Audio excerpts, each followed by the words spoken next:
A gente vai partir agora para o último painel do dia, que é Meio Ambiente, Sustentabilidade e Inovação, com os convidados Guilherme Caram, da Fundação Grupo Boticário, Ana Carolina Sclo, do Instituto Humanize, e para essa condução, passo a palavra para o moderador Ricardo Gravina, da Climate Ventures. Bem-vindo a todos e muito obrigada. Muito prazer. Eu estou aqui substituindo o Daniel Contrucci, então, para aqueles que vieram especificamente ver o Daniel, infelizmente, isso vai ter que ficar para uma outra oportunidade. O assunto hoje é, então, inovação, sustentabilidade e, basicamente, como a gente vai trabalhar o Brasil daqui para frente em termos da retomada econômica. Então, a retomada econômica é uma oportunidade única de esverdear essa nova economia. Na verdade, agora, com a questão da Covid, se a gente não retomar a economia de um jeito diferente, a gente vai ter grandes problemas. A gente tem visto agora que está tendo um movimento enorme de grandes empresas em torno de implementação de estratégias de ESG. Então, isso é muito legal, isso é fundamental, isso é importante. Mas se a gente analisar o cenário de degradação que a gente está tendo social e principalmente ambiental no nosso caso, que a gente está tratando aqui, a velocidade de resposta que as grandes empresas estão tendo e a velocidade que o governo consegue dar de resposta, ela não vai ser suficiente. A gente precisa ir muito além da sustentabilidade, a gente precisa criar centenas e milhares de modelos de negócios regenerativos, a gente precisa garantir a conservação da biodiversidade e a justiça social. Então, a gente precisa ser ambicioso nesse processo de retomada. Então, para a nossa conversa hoje, a gente convidou a Ana Carolina Sclo, do Humanize, e o Guilherme Caram, da Fundação Grupo Boticário. Eu queria que vocês se apresentassem, e aí depois a gente faz a nossa primeira pergunta. Bom, vou começar. Bom dia. Obrigada, Gravina, e agradeço também aí o Daniel, infelizmente não pôde estar aqui com a gente. Bom dia, Guilherme. Obrigada ao Impact Hub pelo convite, para a gente poder dialogar aqui um pouquinho hoje. Sou Ana Carolina Sclo, responsável pela área de sustentabilidade do Instituto Humanize. A gente trabalha para contribuir com o desenvolvimento sustentável, aliado à geração de renda, então tem esse olhar mais voltado para o negócio, para que a gente possa ajudar os agricultores, os pescadores, a entender sua atividade como um negócio, estruturá-la como tal. Então, vai além de a gente prover assistência técnica para melhores práticas, mas ter isso também aliado a uma educação financeira, né, para que esse aumento de geração de renda possa ser percebido e traduzido em melhoria de qualidade de vida. A gente foca em algumas cadeias da sociobiodiversidade, né, pesca, mel, cacau e sementes, tem um foco territorial também no Pará, na Bahia, no Rio de Janeiro, aqui em Paraty, e algumas regiões ainda a serem determinadas no Cerrado. A gente olha bastante para a Amazônia e Mata Atlântica, e trabalha com empreendedorismo e negócio de impacto socioambiental, que é uma das pautas que a gente vai explorar aqui um pouco mais à frente. Vou dar sequência aqui. Obrigado pela oportunidade, Impact Hub e Impacto. Bom dia a todos, bom dia Ana, bom dia Ricardo, Gravina. Bom, eu sou o Guilherme Caram, eu coordeno a área de negócios e biodiversidade na Fundação Grupo Boticário. Eu sou biólogo de formação, mas tenho me envolvido com esses temas relacionados à economia da biodiversidade há alguns anos já. Bom, a Fundação Grupo Boticário é uma fundação privada vinculada ao Grupo Boticário. O Grupo Boticário é o seu principal mantenedor, e a gente apoia ações de conservação da biodiversidade no Brasil há cerca de 30 anos. E uma das nossas estratégias tem relação com o empreendedorismo de impacto socioambiental positivo como estratégia de gerar mais impacto em conservação da biodiversidade no Brasil, e é sobre isso que eu vou falar um pouquinho também durante a nossa discussão de hoje. Bom dia a todos e obrigado. Muito obrigado. Então, só me apresentar também. Então, meu nome é Ricardo Gravina, junto com o Daniel Contrucci, cofundamos a Climate Ventures. A Climate Ventures é uma organização que olha para como acelerar uma economia regenerativa de baixo carbono no Brasil, olhando a perspectiva da inovação, de startups, de novos modelos de negócio. Então, hoje a gente tem feito um mapeamento e uma ativação de mais de 640 negócios no Brasil inteiro, negócios bons para o clima. e a gente tem, agora está lançando um estudo que vai olhar para quais são os principais desafios e oportunidades de empreender para acelerar essa economia verde no Brasil, que vai sair agora. Então, fiquem ligados para mais informações. Esse vai ser um estudo bem bacana, o primeiro estudo nesse sentido. Então, quando a gente olha para essa questão da retomada verde, né? Então a gente está vendo hoje a Europa completamente mobilizada nesse sentido. A gente viu Biden ganhar as eleições, então com essa bandeira, e agora tem até um ministro específico que vai tratar dessa temática. Eu queria ouvir de vocês como que vocês estão vendo essa agenda ambiental positiva sendo absorvida pelo Brasil. Como que vocês percebem que essa agenda está sendo absorvida pelas grandes empresas e pelos negócios de impacto? Queria ouvir um pouco de vocês.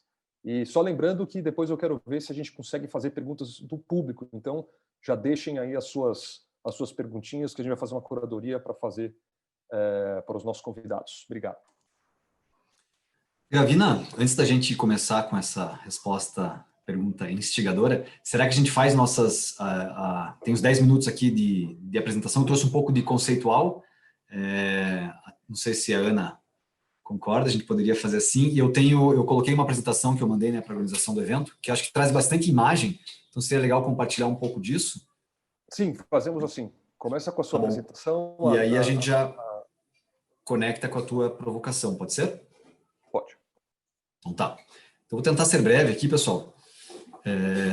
Então acho que a ideia aqui da minha fala é trazer um pouco de conceituação, embasamento teórico sobre a importância da biodiversidade, não apenas pela conservação de espécies e ecossistemas que deve ser realizada, mas também porque ela traz impacto socioeconômico e de bem-estar social importantíssimo. Então, esse slide traz um pouco do nosso olhar para a conservação da biodiversidade no Brasil, né? A gente conecta os benefícios que a natureza e os ecossistemas provêm gratuitamente para a sociedade, né, com a economia e com o bem-estar social. Então, é isso que a gente quer, conservar a natureza para gerar uma economia pujante e bem-estar social. Podemos seguir, por favor? E aí, acho que essa imagem dos ODS me ajuda bastante aqui nessa explanação, porque, bom, acho que todo mundo já conhece os Objetivos de Desenvolvimento Sustentável, né, das Nações Unidas, que nós, como mundo, temos que atingir até 2030, né, parece muito tempo, mas não é, temos menos de 10 anos para isso, e ele normalmente é apresentado de uma forma bidimensional, então eu trago aqui essa forma tridimensional, que eu acho que é interessante, porque ela mostra que tem 4 objetivos da biosfera, né, que é aqueles relacionados à água e saneamento, combate às mudanças climáticas, vida na água e vida na terra, que nós entendemos que são base para que os outros 13 objetivos possam ser atingidos, né? Então aqui eu estou falando, por exemplo, de que se eu não tiver os serviços que a natureza nos provê gratuitamente, né, como água em qualidade e quantidade, eu não tenho indústria, eu não tenho agricultura, se o meu ciclo hidrológico não estiver funcionando adequadamente. Se eu não tiver polinizadores, como abelhas, eu não tenho uma agricultura, né, já que mais de 60% da agricultura brasileira depende de polinizadores naturais, né, de animais nativos dos nossos ecossistemas. Se eu não tiver uma natureza equilibrada, eu não consigo me adaptar às mudanças climáticas. Eu sofro muito mais, eu fico muito mais vulnerável a eventos climáticos extremos que já são e vão ser cada vez mais comuns em nossa sociedade. Então, acho que isso nos ajuda muito. Essa imagem mostra como a natureza, os recursos naturais são fundamentais para a economia e para o bem-estar social. E aí tem um número também que indica que a gente não consegue chegar em 80% dos objetivos de desenvolvimento sustentável se a gente não tiver equacionado essa base da biosfera. Todos os outros vão ser prejudicados. Podemos seguir?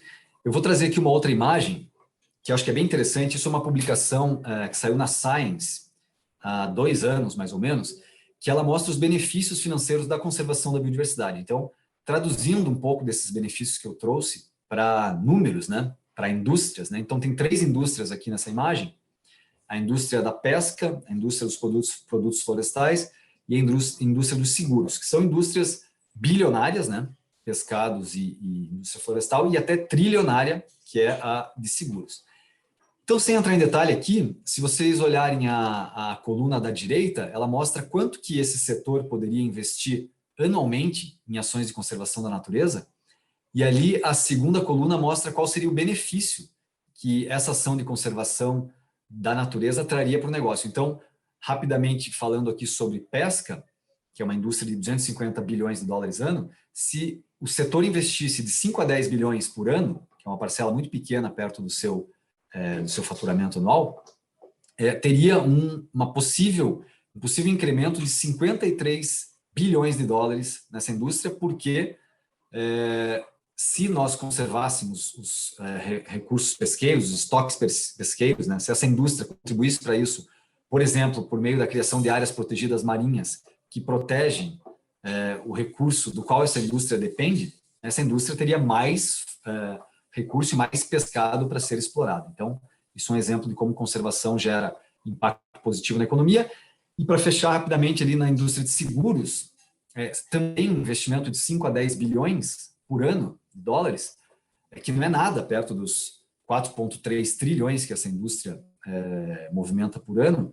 Isso teria um custo evitado, né, para essa indústria de cerca de 152 bilhões ano, também muito parecido com o benefício da indústria da pesca, se essa indústria passasse, por exemplo, a incrementar as áreas conservadas marinho-costeiras, né? Então, manguezais e áreas marinhas que são fundamentais estarem preservadas para que as cidades sejam mais resilientes a eventos climáticos extremos, como ressacas, vendavais, ciclones, porque manguezais, como a gente sabe, restinga, funcionam como um amortecimento a esse impacto natural. Então, é muito legal a gente ver que já existem números que demonstram como conservar a natureza gera impacto socioeconômico positivo. Seguindo, por favor. E aí, mesmo assim, mesmo com esses benefícios da natureza que eu trago aqui, os investimentos em conservação ainda são muito pequenos. A gente tem, essa imagem já é um pouco antiga, já tem cerca de 6 anos, mas ali na coluna da esquerda mostrava que havia cerca de 50 bilhões de dólares ano sendo investidos em conservação por todos os países que reportam esses dados às Nações Unidas, quando o necessário, que é aquela coluna da direita, seriam cerca de 300 a 400 bilhões de dólares ano. Então tem um gap aí de mais ou menos 6 vezes do valor atual investido, né? Então esse investimento dos países precisa ser 6 vezes maior se a gente quiser chegar lá nos objetivos que a gente tem com as Nações Unidas.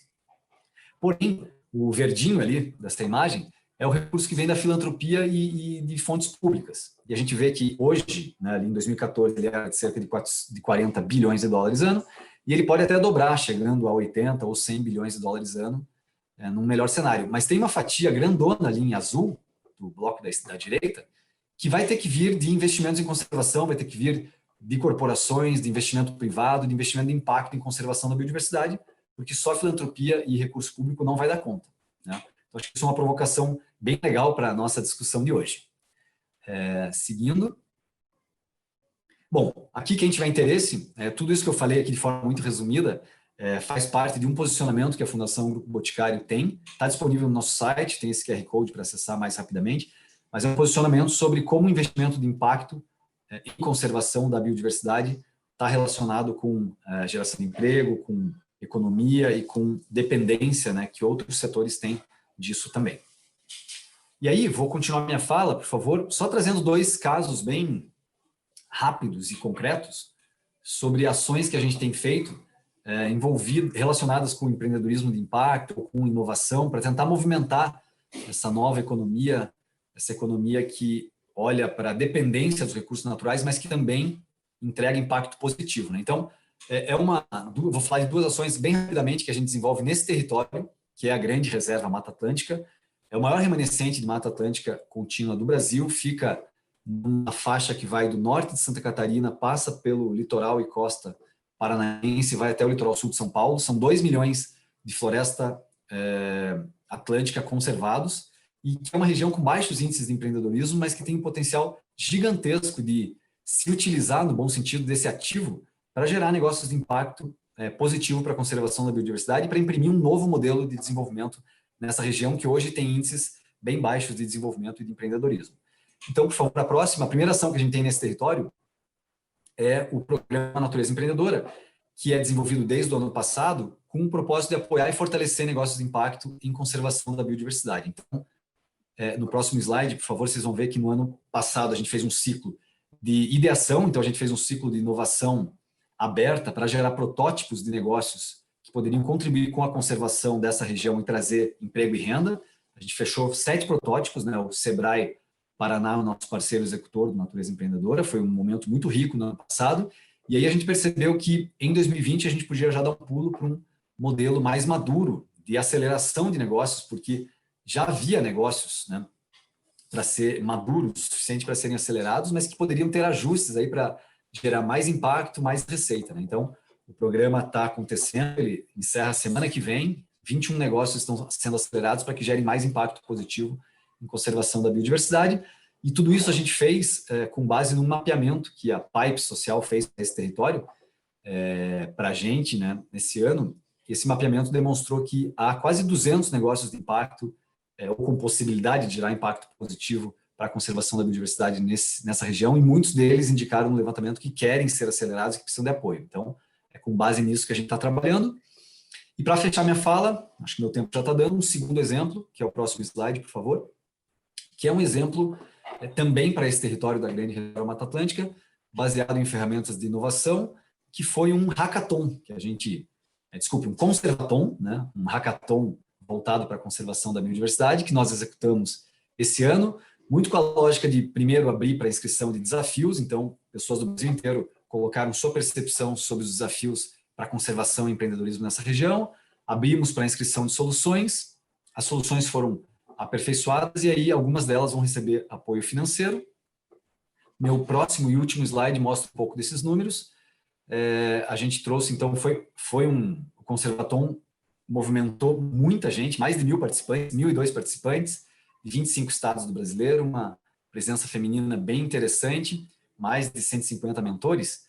E aí tinham 3 desafios, né? Implementação de unidades de conservação nessa região, que é uma região que tem um mosaico com dezenas de unidades de conservação que precisam de apoio para serem implementadas e valorizadas, desafios de cadeias produtivas, da sociobiodiversidade local, e desafios de mobilidade terrestre e marítima, porque uma das vocações desse território é turismo responsável, mas ele sofre com esses gargalos de mobilidade. Aí 15 soluções foram selecionadas para mentoria e 5 foram premiadas. Então, só para ilustrar 2 modelos, né, vinculados à inovação possível nesse setor da conservação da biodiversidade, vinculado a empreendedorismo de impacto socioambiental positivo. Então, encerro aqui e volto depois para a gente discutir mais em cima das perguntas que o Gravina vai trazer e que o nosso público vai trazer também. Obrigado. Não, muito legal. Na verdade, isso que você traz reverbera muito com o que a gente tem visto, não é? Falta de matéria-prima em termos de negócios que estão olhando para a preservação, conservação, regeneração no Brasil.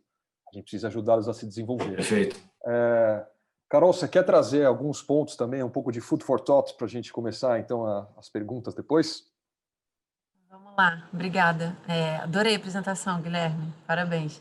Adoro, inclusive, essa visão dos ODS, esse gráfico que você trouxe, eu acho que é bem ilustrativo, que ele mostra exatamente onde é que está a base da cadeia, por onde que a gente tem que começar, para que a gente possa caminhar em direção a ter uma geração de renda, né? Os ODS mais voltados para a questão de economia, mais em cima. Bem legal. Eu vou começar de trás para frente, olhando aí para o título do nosso painel, a gente está falando de meio ambiente, sustentabilidade e inovação. E no painel anterior, inclusive, no final, o Mauro estava trazendo isso, falou assim, inovação não é só plantar beterraba lá atrás da lua e trazer, às vezes pode ser trazer uma planilha de Excel para uma padaria, né? Então, do que a gente está falando? Inovar significa criar algo novo, né? Se refere a uma ideia, um método, um objeto que é criado e pouco se parece com padrões anteriores. E, normalmente, a ideia de inovação está atrelada à tecnologia, isso é muito forte na cabeça das pessoas. A gente está falando de um aparato eletroeletrônico, celular, o computador, e por aí vai. Mas a gente não inova apenas nos produtos. A gente pode entregar um produto mais sofisticado e com alto valor agregado para a indústria do mundo, mas a gente também inova nos processos, no modelo de negócios, no modelo de produção, na gestão, nas relações, no aparato regulatório. E, de forma prática, inovação pode estar inserida em causas socioambientais, por exemplo, quando a gente muda o nosso olhar sobre a floresta, incorpora no modelo tradicional de produção em escala conhecimentos tradicionais da floresta e da população que nela habita. O empreendedorismo, né, que o Guilherme também mencionou quando ele traz aquela jornada de aceleração, também pode ser visto como um veículo de inovação. Né? O empreendedorismo inovador é aquele que favorece crescimento, traz ganho de tração. E quando a gente olha para o Brasil, o potencial que se tem de ocupar um papel importante na economia verde, impulsionando negócios sustentáveis, capitaneando um processo de transformação baseado na biodiversidade, na biotecnologia, de forma inclusiva e com maior valor agregado para a população local, a gente muda esse olhar. E, diante disso, inovação, empreendedorismo e bioeconomia, a gente olha para métricas de sustentabilidade mais adequadas, trazendo a reboque toda essa discussão sobre ESG, né, que o Gravina mencionou no começo, né, de critérios de Environment, Social Governance, aplicados a uma ótica de investimento, para que a gente possa contribuir, e muito, com a conservação da floresta, né, como bem defendeu o Guilherme aqui, redução do desmatamento, preservação de áreas, dentre outros, inclusive a partir do desenvolvimento de cadeias da sociobiodiversidade. Hoje, né, o Guilherme mostrou um gráfico, quando a gente olha para o processo de ideação, originação, aceleração de negócios, até que atinja um estágio de crescimento que ultrapasse o break-even, né, e que os negócios garantam sua inserção no mercado, a gente fala de um funil, né, que, segundo a Fundação CERT, começa com 45 mil ideias para gerar 40 negócios. Então, a gente tem aí uma disparidade muito grande, a gente precisa entender como é que a gente trabalha esse funil para que a gente não perca tantas oportunidades, é muita energia que se dissipa, a gente precisa reduzir substancialmente essa diferença de tamanho, né, da boca do funil para o que sai dele no final, mas não se trata só de acelerar mais negócios. O Humanize apoia a PPA, o Parceiros pela Amazônia, que é um programa, né, de aceleração, trabalha com 15 negócios por ano, né, nos mais diversos segmentos, em atuação conjunta, inclusive com a Climate Ventures, na parte de logística na Amazônia, é uma questão que precisa ser olhada. Direcionar os investimentos para negócios que precisam de apoio para se estruturar, está perfeito, a gente precisa, inclusive, redirecionar o fluxo de investimentos na Amazônia, né, para que ações como essas cresçam e se proliferem, mas para que a gente possa também incentivar ações mais estruturantes. E, para isso, a gente precisa criar condições para que outras ideias surjam, né, para que a gente consiga realmente transformar um pouco esse início da cadeia, essa boca do funil. E, para isso, a gente precisa investir em conhecimento, acoplar a ciência ao conhecimento tradicional, possibilitar que a população local possa visualizar todo o potencial que a cadeia da sociobiodiversidade oferece, agregando maior valor ao produto, contribuindo com uma maior geração de renda, que remete ao projeto do Amazônia 4.0, do professor Carlos Nobre, que a gente também apoia junto com outros parceiros. Então, a gente precisa mapear nessa cadeia, aonde estão os gargalos de inovação ao longo desse processo e onde estão as soluções para esses gargalos. E, embora a gente tenha aqui rapidamente tocado no ponto referente a fluxo de investimento, tem toda uma discussão sobre quais seriam os mecanismos de financiamento adequados e os tipos de capital mais adequados para cada estágio desse processo. Não é incomum a gente observar investidores querendo aportar recursos, né, de grande porte e não encontrando os negócios onde eles podem investir e, ao mesmo tempo, por outro lado, negócios que precisam de um volume muito menor de recursos, mas também sem encontrar o investimento necessário para fazer isso alavancar. Uma discussão interessante, né, e eu acho que a gente está fechando, né, o painel fechando o dia de hoje, mas algumas das discussões que nos precederam falaram muito da questão do novo capitalismo, né? Tem uma discussão hoje sobre true cost, true value, né, que remonta a esse debate atual sobre novas formas de capitalismo, que nada mais é do que a antiga discussão em economia sobre como internalizar as externalidades e valorar, não necessariamente precificar. Eu queria chamar a atenção para essa questão da semântica, a gente fala muito de precificar, né, e precificar, colocar um preço, encarar todas essas questões como bens ou serviços transacionáveis no mercado, e não necessariamente a gente precisa ver dessa forma. Valorar é atribuir valor, é reconhecer que existe valor. Quando a gente exporta soja como commodity, a gente está cobrando apenas pelo grão, mas não pela água, pelos serviços ecossistêmicos que foram necessários para produzir aquela soja, por exemplo. Então, reconhecer que algo tem um valor intrínseco não necessariamente requer um exercício de precificação. Quando se fala em valorizar a floresta em pé, por exemplo, né, não significa adicionar um cifrão a cada árvore, mas reconhecer que a floresta tem um valor e que é, inclusive, muito maior do que o de cada árvore isoladamente, né? Mas a gente não consegue capturar isso simplesmente numa ótica de mercado. Muito se avançou, a gente tem hoje o protocolo de capital natural, o protocolo de capital humano social, mas não temos uma metodologia comum e nem padrão para todos os parâmetros e as variáveis necessárias. Então, com isso, a contabilização fica prejudicada e a inserção dessas vertentes num processo de tomada de decisão fica ainda mais complicado. O World Business Council for Sustainable Development lançou recentemente, coisa de 2, 3 semanas atrás, uma análise sobre novas formas de capitalismo e as respostas que o setor privado tem oferecido para questões globais como mudança do clima, desigualdade e saúde pública.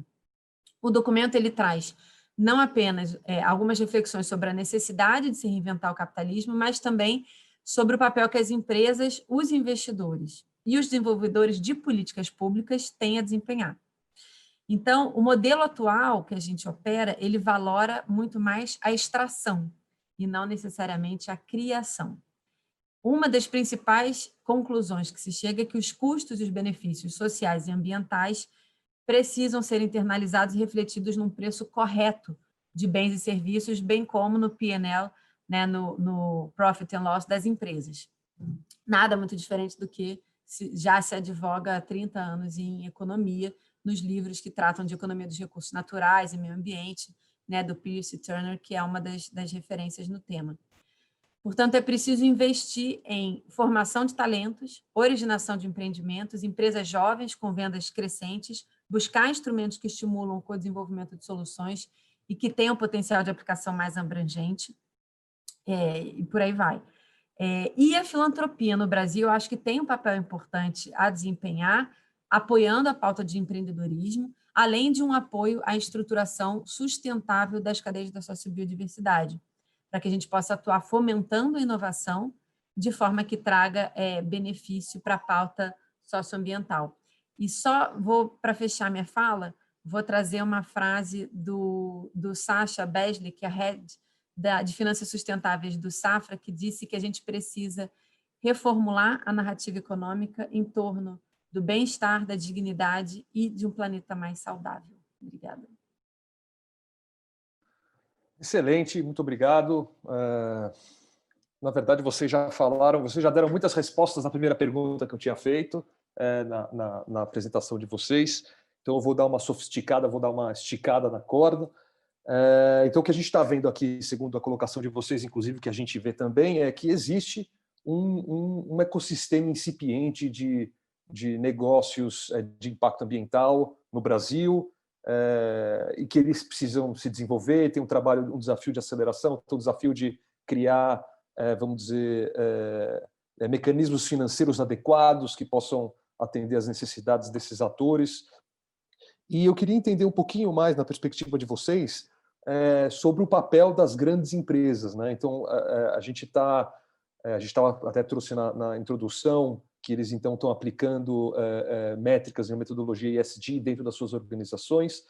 Agora, na relação disso com esse ecossistema de inovação e empreendedorismo do Brasil, qual que vocês veem que é o papel dessas grandes empresas nesse processo, como elas entram, como elas poderiam entrar de uma forma mais positiva, porque muitas vezes a gente sabe que grandes empresas podem matar pequenos negócios em desenvolvimento. Então, como a gente pode fazer uma aproximação desses dois mundos de uma forma saudável? E eu vou esticar um pouquinho a corda, e qual que vocês entendem que é um pouco o papel do consumidor? Qual é o nosso papel sentado na cadeira nesse processo? Porque, no final das contas, acaba que o consumidor é o cara que valoriza e, por conta disso, se dispõe a pagar mais, por conta disso, cria espaço de inovação nas grandes empresas, que, então, por sua vez, podem então investir. Tem toda uma cadeia, e o consumidor tem um papel fundamental. Eu queria ouvir um pouco de vocês, então, só resumindo, papel das grandes empresas e aproximação das grandes empresas com esse universo de empreendedorismo, e um pouco sobre o papel do consumidor. Acho que posso fazer um comentário rápido aqui, já passo para a Ana, porque eu falei, né, do papel, a gente não vai chegar naquele recurso de investimento necessário para a conservação sem o capital privado, né? Então, acho que o papel das empresas é fundamental, acho que tem recurso ali que pode ser direcionado para isso, mas eu acho que também tem riscos ali, né? E tem cuidados que têm que ser tomados. Eu acho que as grandes corporações, elas costumam, e já têm estratégias de sustentabilidade sendo desenhadas há muito tempo, e esse dia chegou agora, mas eu acho que isso tem relação mais com mitigar impactos negativos, né? Reduzir os impactos que essa empresa normalmente causava para o meio ambiente ou para a sociedade. Acho que isso é uma coisa que tem que continuar acontecendo, tem que virar mainstream, ainda não é, isso que é básico, deveria ser mínimo, compliance estendido, ainda não é, então isso tem que continuar avançando, mas eu acho que a gente tem que pensar num passo a mais, que é o impacto positivo gerado. Não só eu como empresa parar de impactar negativamente, mas gerar impacto positivo. E aí não tem como a gente não pensar na cadeia de valor como um todo, né? Eu acho que aí que está o desafio estrutural, né? As grandes empresas como puxadoras de cadeias produtivas que chegam lá na base. Então, e a grande empresa refletir seus compromissos de impacto socioambiental para toda a sua cadeia e colocar condições de mercado para que isso realmente seja rebatido em todos os elos da cadeia. Acho que isso é uma ação fundamental que as grandes empresas podem fazer para que haja impacto na ponta, e os negócios de impacto podem sim ser beneficiados quando a gente fala dessa aterrissagem, né, e dessa influência das grandes empresas na cadeia de valor. E aí, só para fechar, sobre o papel do consumidor, eu acho fundamental, né? Eu acho que consumidor somos nós, né? E nós somos quem pode puxar ou pode influenciar mudança, né? E agora com a potencialidade do uso de redes sociais para manifestar posicionamento, direcionamento do que os consumidores querem ou até reverberar negativamente ações de corporações, acho que isso nos dá poder para provocar grandes mudanças no setor privado, sem dúvida alguma. Isso que eu acho que é por aí mesmo, Guilherme. O que eu posso adicionar ao que a gente já está colocando é que concordo com você. Eu acho que as empresas já estão fazendo muito, sim. Então, a gente poderia aqui tecer diversos comentários sobre cases que já estão sendo colocados, mas eu acho que a gente tem que sair muito dessa ótica de case. A gente precisa, para mim, o principal ponto é ganho de escala e velocidade que essa agenda precisa tomar, não só no Brasil, mas no mundo todo, né? Então, aqui elas já perceberam, porque isso é mercado, né? É simples assim. E essa é a pegada dos negócios. Não é tratar sustentabilidade, eu acho que essa é a virada que é importante. Não é tratar sustentabilidade como algo à parte, né? Que a gente precisa cumprir. É negócio, e é dessa forma que tem que ser visto. Senão também não vai ser feito, sejamos francos, né? Mas as empresas aqui no Brasil estão preocupadas com isso. Empresas do setor de óleo e gás, empresas que estão inovando, inclusive em produção de plásticos, no setor químico, e que estão nesse debate de mudança do clima, porque isso justifica muitos dos negócios que estão acontecendo hoje. Da sua provocação, Gravina, em relação à interface das grandes empresas com, você chamou de empreendedorismo, mas né, startups também, é complicado, eu não tenho resposta para isso, e eu vi um movimento positivo de empresas que queriam se aproximar desse mundo e que tinham diversas amarras internas e burocráticas. Então, assim, você não tem como é que você vai contratar se exige um balanço de 3 anos de uma startup? Não tem, é uma startup, e por aí vai. Mas elas seguem uma dinâmica muito diferente, eles não conseguiram ainda, na minha visão, fazer esse encontro que precisa acontecer. As startups, porque elas vão ter muito mais velocidade, criatividade e estão usando essas soluções. Então, estão buscando um caminho, mas eu acho que ainda não encontraram, e eu acho que tem muito espaço para sugestões. E eu gosto da provocação também em relação ao papel do consumidor, porque eu acho que é muito importante. E eu acho também que a gente não falou ainda de pandemia, né? Mas na situação atual que a gente vive, ficou muito evidente, e para mim isso em sustentabilidade é muito forte, né? Porque eu acho que tem sempre um pensamento de que o que eu vou fazer? Que diferença faz? Na boa, eu vou para a praia e eu vou catar meu lixo, porque se olha para o lado só tem lixo.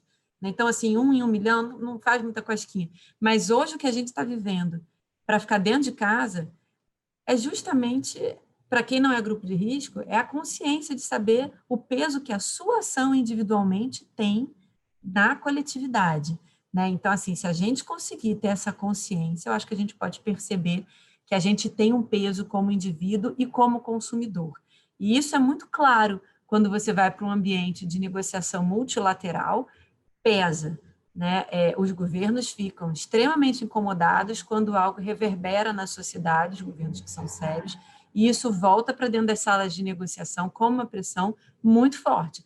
Quando você tem sociedade civil batendo na porta e fazendo manifestações, entregando o prêmio do fóssil do dia para determinados países, isso tem peso, isso reverbera. Então, e o Brasil, quando foi para o Acordo de Paris, quando foi para Paris fazer um acordo, ele tinha muito claro de que ele precisava voltar com o acordo debaixo do braço, né? Ponto para a sociedade brasileira. Então, espero que os consumidores entendam o seu papel e sigam exercendo esse papel, que é muito importante. Excelente. A gente tem ainda, muito obrigado. A gente tem 6 minutos de tempo ainda.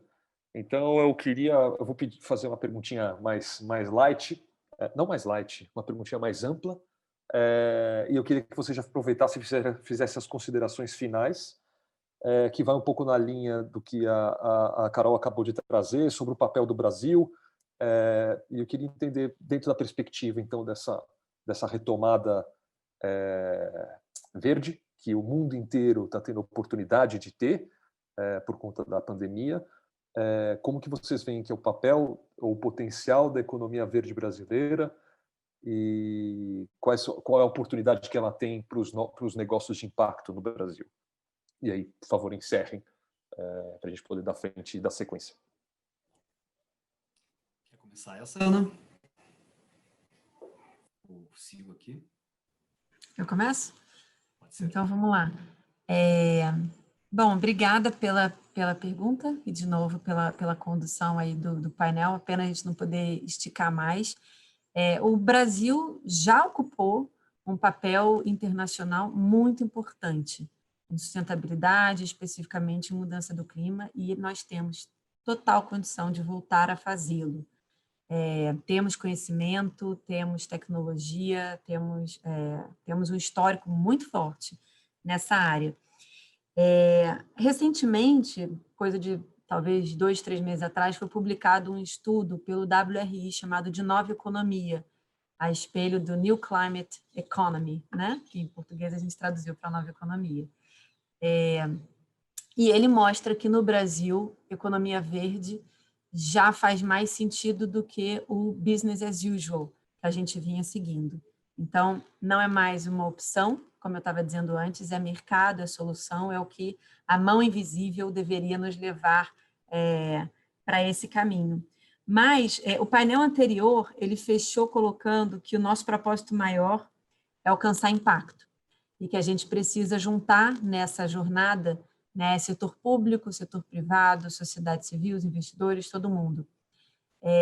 E aí eu acho que a gente ainda tem muito a caminhar, porque quando a gente fala de negócio de impacto, no mundo do setor privado aqui, lá fora, fala-se muito pouco ou quase nada.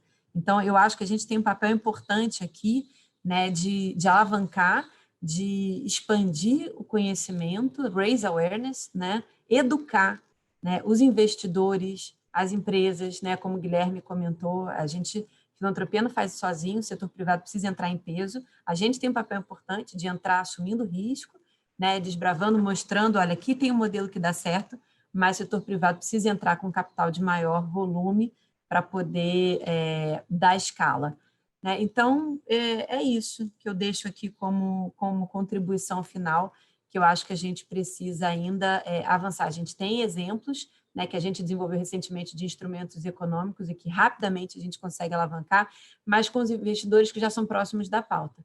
Né? O próximo passo aí tem que ser ano que vem, não pode ser 10 anos de ODS, é realmente chamar os outros investidores para a conversa e a gente levar esse debate para um outro nível. Obrigada. Obrigado, Ana. Ótimas reflexões aqui. Complementando o que a Ana traz, queria também agradecer presença nesse painel, acho que foi uma boa discussão.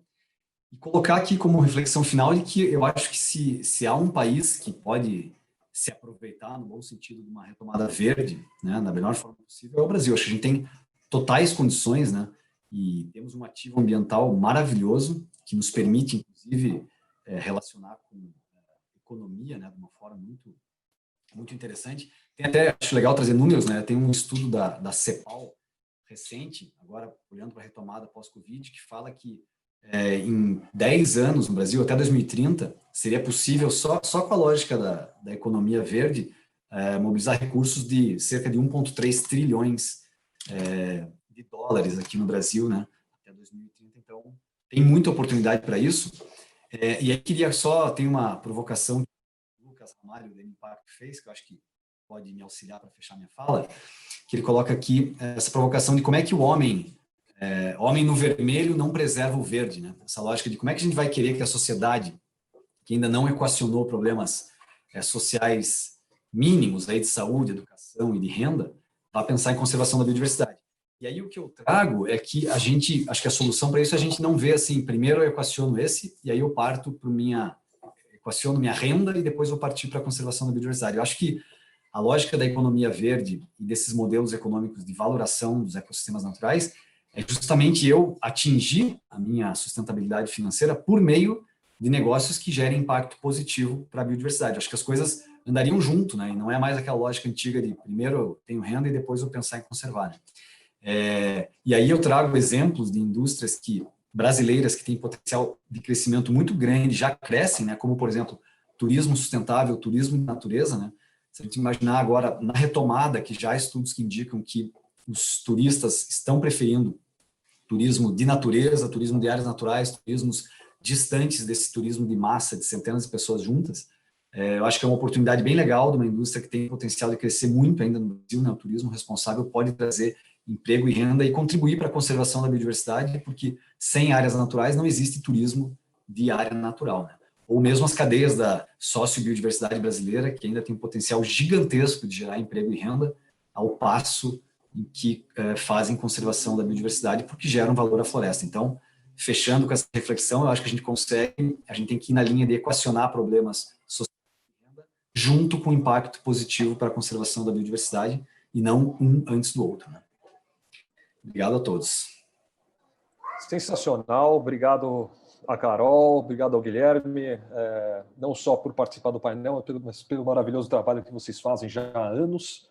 Eu acho que nessas colocações finais fica muito claro o quanto vocês estão imersos nisso, o quanto vocês estão explorando isso, não só ao longo do trabalho, mas dia e noite, suas vidas pessoais, etc. Então, queria agradecer, é um serviço que vocês fazem para a humanidade e para o planeta, queria agradecer a Impacto, queria agradecer ao Impact Hub, a Secretaria de Produtividade, Emprego e Competitividade do Ministério da Economia, pela oportunidade. Seria maravilhoso que a gente tivesse painéis longos, mas o tempo é curto e a gente precisa enxugar e ser sempre muito conciso. Então, eu queria pedir desculpas às perguntas que a gente não conseguiu fazer, que vocês ofereceram para a gente, que eu não consegui repassar aos nossos painelistas. Infelizmente, o tempo foi curto demais, mas a gente vai ver o que a gente consegue repassar para eles, para que eles respondam diretamente a vocês. E muito obrigado. Agora eu passo de novo a Luísa para encerrar. Muito obrigado. Agradeço a todos vocês. Foi maravilhoso escutar vocês. E agora eu vou conduzir para a reflexão do dia, do que aconteceu hoje, para o Duda Scartesini, do Impact Hub Brasília.